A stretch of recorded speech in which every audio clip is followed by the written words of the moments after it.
네, 안녕하세요. 방산을 담당하는 대이원 멘토 황대근입니다. 자, 오늘도 하나 에어로스페이스 함께 살펴보겠습니다. 이전 영상에서 이 회사채 수요에 대한 초과 매수 주문부터 다목적 무인 차량 이 성능 시험을 완료한 부분까지 호재가 넘치는 상황이다라고 말씀을 드렸는데, 이 장 초반 주가가 5% 가량 상승하는 모습을 보여주다가 현재 매도세로 인한 이 주가의 하락 모습을 보여주고 있는데, 자, 오늘 이 부분 분석을 해보겠습니다. 자, 분석 시작에 앞서서 저희 대이업 채널 그리고 제 영상을 시청해 주시는 분들이 굉장히 많으십니다. 정말 감사하게 생각을 하고 있습니다. 하지만 이 구독 같은 부분이 시청자의 1%밖에 되지 않은 상황인데, 이 제가 많이 부족해서 그런 결과가 생겼다고 생각을 하지만, 한 번씩만 도와주셔서 구독과 좋아요 많이 눌러주시면 더 힘을 내서 좋은 영상 만들도록 노력하겠습니다. 자, 이제 하나 에어로스페이스 분석을 해보겠습니다. 자, 먼저 이 회사채 관련한 이야기를 해보죠.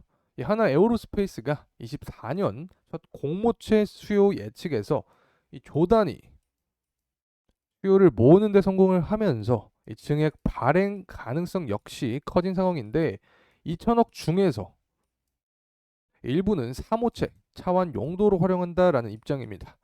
자, 이렇게 조단위 수요를 모은데 성공한 이유는 연이은 수주로 인한 안정적인 실적이다라고 할 수 있고, 자, 이에 따라서 목표 주가 역시 16만 원으로 상향 조정이 되었습니다.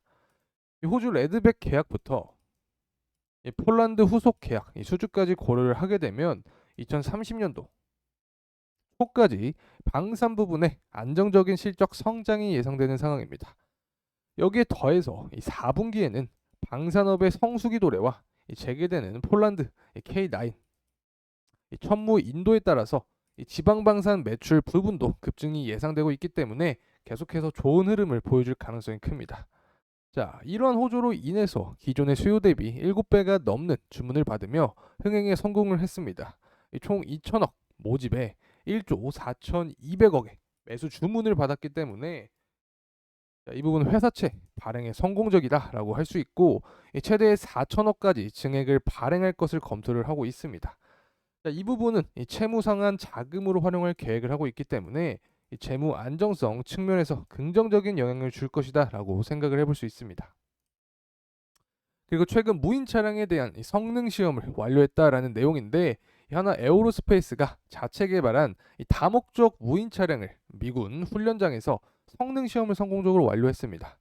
이 국내 방산 기업이 이 미군의 성능 시험을 처음으로 치렀다는 점에서 유의미한 점이다라고 볼 수 있고, 이 무인 차량 시장에서 이 경쟁력을 입증하는 이러한 단계가 결국에 기업의 이 수주로도 이어질 수 있기 때문에 향후 주가 상승 모멘텀으로 작용할 수 있다라는 점 말씀드릴 수 있겠습니다. 자, 이제 차트 보면서 이야기를 해보죠. 자, 차트 보면 이 전일 구간은 매물대가 많은 구간이었죠. 자, 오늘 이 부분은 최근 호재 관련한 이슈가 부각이 되고, 이 항공 우주 분야의 호재도 섞이면서 매물대를 뚫었다가 다시 저항을 받으면서 하락하는 모습을 보여주었고, 어떤 악재로 인한 하락이 아니기 때문에 이 단기 차익, 장기 차익 실현 다시 이 단기 차익 실현 물량이 많이 나왔을 가능성이 높다라는 점 말씀드릴 수 있겠습니다. 자, 이런 경우에 이 불안한 심리가 많으실 거라고 생각을 하는데, 이 중장기적인 관점은 긍정적으로 평가를 할 수 있습니다. 특히 방산 업계가 현재 굉장히 뜨겁기 때문에 같은 산업에서의 테마를 띠고 함께 상승할 가능성도 크게 남아있는 상황입니다. 자, 러시아와 우크라이나 간의 이 전쟁이 장기화되고, 자, 이스라엘 또 하마스 간의 전쟁이 발발하면서 이 동유럽 국가나 이 중동 국가들의 이 무기 수요가 급격하게 늘었습니다. 특히 대만 해협을 둘러싼 긴장 고조도 방산업계에는 호재로 작용을 하고 있습니다. 이에 따라서 이 전 세계 무기 주문이 급증하고 있다는 점이 이 방산주들의 추가 상승 모멘텀을 이끌어낼 수 있는 그런 원동력이 될 수 있다라고 말씀드릴 수 있고, 이 국방부에 따르면 23년 방산 수출액은 16조 9천억 수준인데, 이 폴란드와의 2차 실행 계약 지연으로 이 전년 173억 달러에 비해서는 줄었지만, 수출 내용은 실질적으로 들어보면 긍정적으로 볼 수 있다. 자, 수출 대상국이 4개국에서 12개국으로 3배가량 증가한 모습을 보여주고 있고 수출 무기 체계도 작년 6개에서 올해 12개로 다양해진 상태입니다. 이 중동과 동유럽 국가의 K 방산 품목에 대한 관심이 높아지고 있고 이 당분간 이 수출 사업의 비중은 더 확대될 것이다라는 기대감이 지배적인 상황입니다. 자, 이로 인해서 이 다가오는 2026년까지 이 증액 구간에 위치해 있기 때문에 이 방위 산업에 대한 이 비중을 확대하는 것이 좋다라는 평가를 받고 있습니다. 이 하나 에어로스페이스의 경우 이 방위 산업은 캐시카우의 역할을 하기 때문에 굉장히 중요한 부분이고 이 미래 신사업을 위한 항공 우주 분야 역시 우리가 주목을 해야 하는 부분입니다. 자, 오늘도 장 초반 이 한국 항공 우주와 묶이게 되면서 같이 상승하게 되었습니다. 이 우주 산업 부분 역시 우주 발사체와 인공위성 제작을 같이 할 수 있는 이 글로벌 기업으로 자리매김하고 있는 상황이기 때문에 방산 분야 그리고 항공 우주 분야에 이 시너지 효과가 작용하고 있는 상황이다라고 볼 수 있습니다. 자, 이제 매크로 시황도 함께 살펴보고 넘어가겠습니다.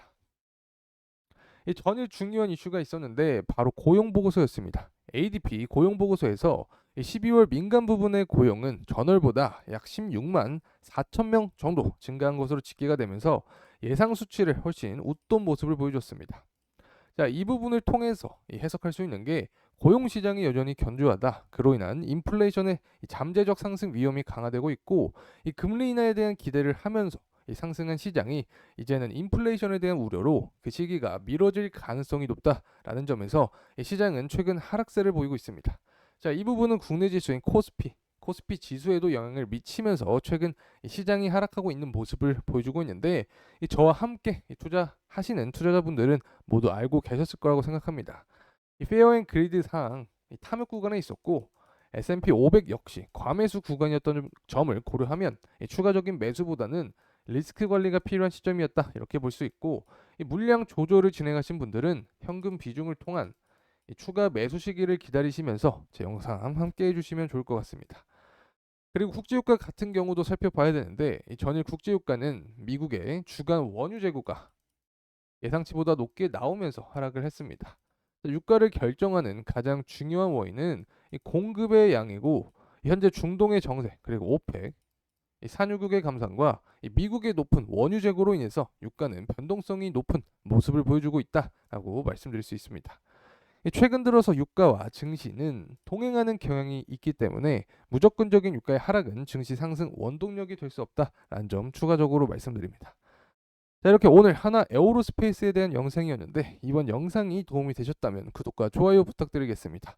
새해에는 행복한 일들만 가득하시길 진심으로 바라겠습니다. 다시 한번 감사합니다.